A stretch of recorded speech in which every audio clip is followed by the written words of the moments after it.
I caught my grandfather, the man who became both my mother and father, sitting outside, quietly weeping. Then, he spoke words that broke my heart. I want to share the story of the person who gave me the kind of love I never received from my biological parents. Since I was a child, I never knew the warmth or care of a mother and a father. Instead, I was raised solely by my grandfather, Tatay Fer. He is my mother's father. At 68 years old, he still works as a simple construction worker, braving the scorching heat and heavy rains just to provide for our daily survival. My mother abandoned me after discovering my father's infidelity. She promised Tatay that she would come back for me once everything was settled. But as the years rolled by, that promise remained nothing but empty words. She never returned. She never showed her face again. Yet even though my parents walked out on me, God never truly left me behind, because He gave me Tatay Fer. Under the blazing sun and through torrential storms, he labors every single day just to put food on our table, and most importantly, to keep me in school. No matter how exhausted he is, he never lets his hardship show. He always chooses to smile just so I won't have to worry. But there is one day I will never forget. I caught him sitting outside our house quietly crying.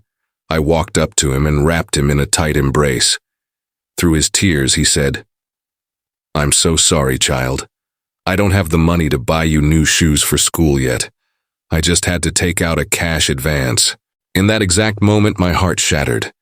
Not because I didn't get new shoes, but because I realized the sheer depth of his love. This man, who had sacrificed his entire life for me, was weeping because he felt what he gave wasn't enough. I held him tightly, and we cried together. Whenever he receives his meager paycheck, no matter how tight our budget is, he never forgets to buy roasted chicken because he knows it is my absolute favorite. Even if it means leaving almost nothing for himself, he always puts me first.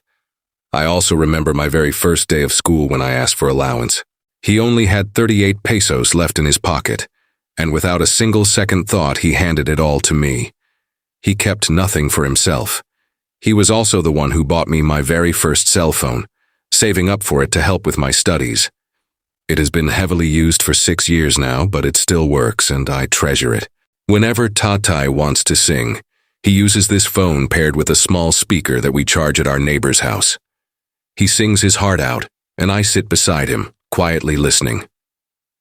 We don't have expensive gadgets.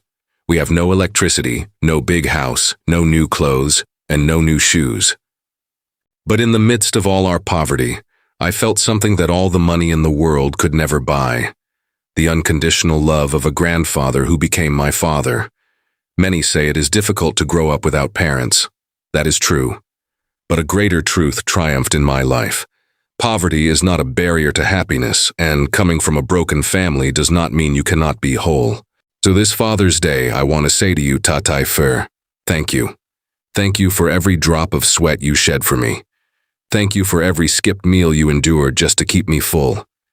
Thank you for every silent sacrifice you hid from me.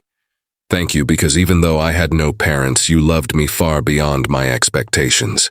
If there is one thing I am proud of in this life, it isn't money, material possessions, or status.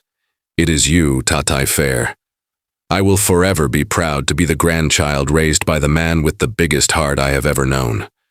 Happy Father's Day to all the dads, to those standing in as fathers, and most especially to my one and only Tatay Fer. While they are still here, let us hug them. Let us thank them, let us love them, because a day will come when memories will be the only things left to embrace. And when that day comes, I hope we have no regrets about not making them feel how deeply they were loved. I love you so much, Tatay Fer. I am eternally proud that you became both my mother and my father.